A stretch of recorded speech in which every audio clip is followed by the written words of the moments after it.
Assalamualaikum warahmatullahi wabarakatuh. Ini kita coba review sedikit power fast lap.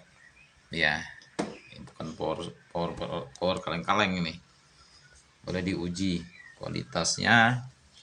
Kita review depan dulu nih. Besi depan sangat kokoh ini. Sangat kokoh dan tebal, mungkin sekitar hampir besi hampir setengah, hampir 1 cm ya ketebalan ini. Begitu kokoh dan kuat. Ini PA 1.8 Pro kelas GB.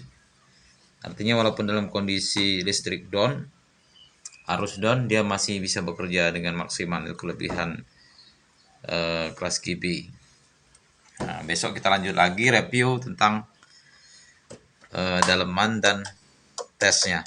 Kalau tenaga nggak perlu diragukan lagi, dia di 8 ohm, mengeluarkan daya tenaga 1500 watt, bisa untuk angkat 4 speaker yang maksimal speaker 1000 watt, bisa 4 speaker, 2 kiri 2 kanan. Oke, ini tampak depan. Besok kita review lengkap lagi.